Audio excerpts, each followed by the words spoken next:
Hai semua, Assalamualaikum. Untuk video kali ini, saya akan menunjukkan kaedah bagaimana kita mendapatkan nilai liquid limit menggunakan Casagrande method. Outcome yang ingin dicapai untuk video kali ini adalah yang pertama, students should be able to plot the graph of water content or moisture content versus number of blows based on data given. Yang kedua, determine the liquid limit of the soil sample at 25 blows based on the graph plotted.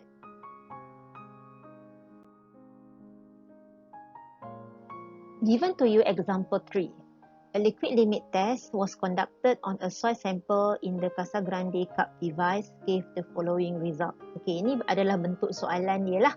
So, diberi kepada kamu tabel 2 Casagrande test result. Okey, ini adalah keputusan hasil daripada eksperimen Casagrande method. Okey, daripada tabel ni kita ada dua row. Row yang pertama adalah number of blows. Row kedua adalah water content in terms of percentage. So, jika kita tengok dekat tabel ini, kita ada 1, 2, 3, 4 dan 5 sets of data. So, setiap sets of data ini kita perlu plot. Kita perlu plot. Okay, soalan dia. Based on the result, okay, A, plot a graph of water content versus number of blow in semi-log graph. Secondly, determine the liquid limit WLL at 25 blow. Baiklah, saya telah copy soalan tadi ke dalam Microsoft Excel untuk memudahkan proses plot graph. Okay, so saya juga telah sediakan kertas graf untuk memudahkan sesi plot lah, iaitu kertas semi-log graph. So berdasarkan soalan ni kita ada dua row. Jadi perkara pertama yang kita perlu sebelum kita plot graph adalah menentukan yang mana satu paksi X dan juga yang mana satu paksi Y. Okay, baik. Kita ada dua row, number of blow dengan water content. Jadi number of blow ni akan duduk di paksi X ya. Dan juga water content akan duduk di paksi Y. Okey, di paksi X, di paksi Y. Dan kita ada 5 set of data, bermaksud kita akan ada 5 points yang kita akan plot di atas graph. Baik, kita boleh mula plot graph ni lah. Tapi perkara bila kita tengok atas graph ni, of course kita kena wujudkan dulu garisan mewakili paksi X dan juga paksi Y. So, saya akan masukkan garisan. Jadi, kamu gunakan pensel dan juga pembaris. Baik. Okay, sebelum tu, sebelum kita draw graph, okay, since kita dah tahu paksi X dengan paksi Y, kita tengok sela dia dulu ya, sela. Kalau untuk paksi Y, kita tengok paksi Y, maksimum data adalah 59% dan minimum data adalah 24%. Jadi kita akan plot graf dalam saiz yang tidak terlalu besar. Okay, tidak terlalu besar. Dan maksimum lah untuk sela kita tu 60 lebih kurang. Dan minimum dia lebih kurang 20. So kita akan set interval untuk paksi Y sebagai 10 lah untuk memudahkan kita plot. So 1, 2, 3, 4, 5, 6. So dia akan mula dekat sini lah. Jadi saya naikkan saja, saya buat satu garisan. Okay, saya buat satu garisan dan saya gelapkan. Dan tebalkan garisan lah untuk bezakan. Okay, next kita tengok paksi Y pula. So paksi X, number of blow kita ada yang paling minimum adalah 10, yang paling maksimum adalah 40. Jadi untuk paksi X pula, jadi sebab dia diplot di atas kertas semi-log graph, so dia comes with gandaan 10 lah. Gandaan 10. Jadi pastinya data ini dia terletak di antara gandaan 10 ke 100. 10 ke 100. Jadi kita boleh set mungkin cycle sebelum ke cycle yang point yang terakhir adalah 100 lah, sebab point di sini maksimum hanya 40. Jadi dia hanya satu cycle, so graph dia small lah. So kita ambil dua cycle sahaja. Jadi saya akan create line untuk paksi X, 2 cycle sahaja. Okey. Macam inilah lebih kurang.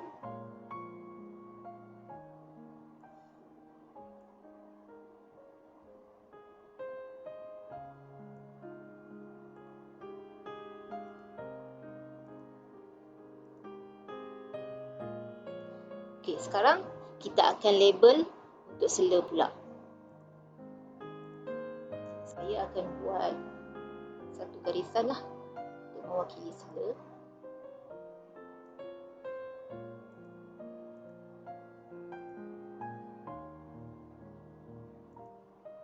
So, saya ingat sikit garisan dia.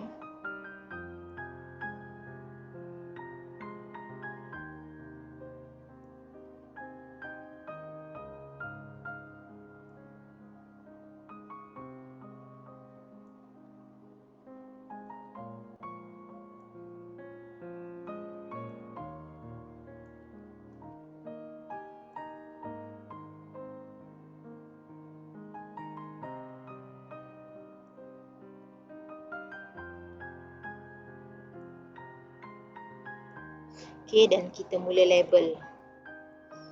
Okey, saya akan mula label. So, dengan gandaan 10. So, should be dekat sini 10, 20, 30, 40, 50, 60. So, kita akan label kita punya paksi sebagai water content.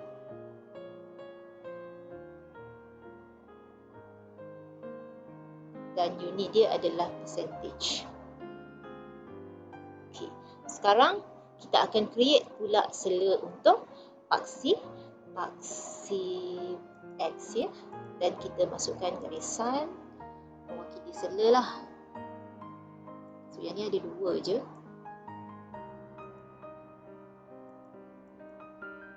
Garisan saya pun tak panjang. Sikit pun tak apa. Okay, ada 2 saja. Jadi macam ni lah. Okay. Dan kita mula label. So tadi saya kata nak mula daripada 1 lah. Jadi dekat paksi permulaan ni dia akan 1. Sini akan jadi 10. Sini akan jadi 100. So gandaan di sinilah nanti kita akan plot. So kita labelkan kita punya paksi X sebagai number of blows. So dia tak ada unit because this is only numbers. Now kita akan proceed dengan plotting. Okey, untuk proses seterusnya iaitu plot, kita akan plot 5 points. Okey, kita akan plot 5 points. So, first point adalah X1 10, Y1 59. Okey, X1 10, Y1 59. Jadi, kita terus pergi ke graf. So, 10 akan duduk betul-betul di garisan nombor 1 dan dia terletak di antara percentage 50 ke 60 dekat sini. So, saya akan mula menanda yang point yang pertama 10, 5, 9. So 2, 4, 6, 8, 9 lah dekat sini. Lebih kurang. So saya draw di sini 5, 9. So saya copy. Okey, point yang kedua 20, 46.4. So saya bawa sahaja 20 di sini, garisan 2. Okey, 20, 46. 2, 4, 6. Okey. Point yang ketiga, 22 dekat-dekat dengan 20. Dia punya point yang Y dia adalah 41.2. So 41 lah. So area sini dekat sini sikit 41. Point yang keempat, 29. Okey, 29 dekat-dekat dengan 3. Dia punya set ataupun water content adalah 37. So kita tarik saja dekat-dekat sini. 2, 4, 6, 8. So dia 7 lah. 2, 4, 6, 7 sini. Dan point yang terakhir adalah 40, 24. So 40 adalah dekat nombor 4 ni. Betul-betul nombor 4. Okey, nombor 4. Dan dia adalah 24. 4, 24, 2, 4. So kita selesai. Kita telah selesai label 5 point lah. 5 point. So next, kita akan insert ataupun kita akan draw best fit straight line ataupun liquid state line. Jadi gunakan pensel dan juga pembaris. So, buat garisan lurus dan acukan pembaris kepada garisan yang paling memenuhi semua poin. Garisan yang paling memenuhi semua poin. So, untuk garisan ni saya tukar warna biru. Okay, untuk bezakan dia. Jadi, saya pun acukanlah. So, kecondongan ni depends lah kita nak macam mana. Memenuhi semua. Tekan macam ni. Macam ni. Ni dekat-dekat 3 poin lah ni macam dekat-dekat 3 poin. Okay, ni garisan saya. Okay, yang ni garisan best fit straight line saya. Okay. Ni garisan best fit straight line.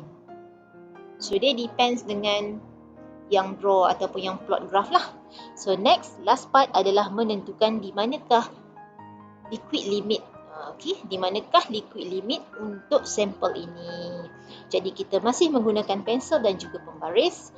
Dan untuk menentukan liquid limit, theoretically for Casagrande method, so liquid limit berlaku ketika number of blow dia 25.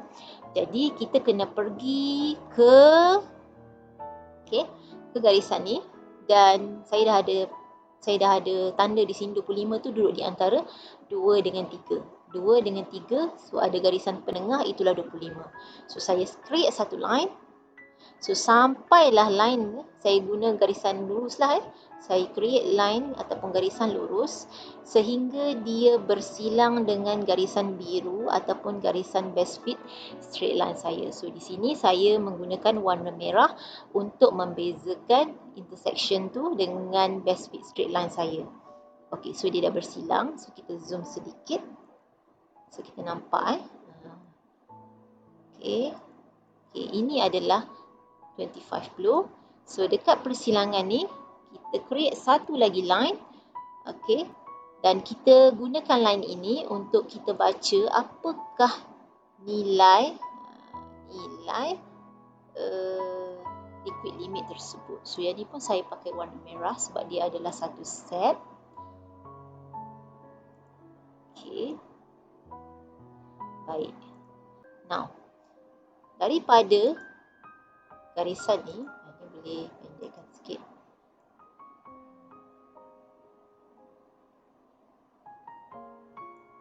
Okay, daripada garisan ni, so kalau kita baca di paksi Y, kita punya liquid limit adalah 2, 4, 6, 8. Lebih kurang 38%. So, saya pun label lah liquid limit bersamaan 38% untuk sampel. Yang ni adalah 25 blow.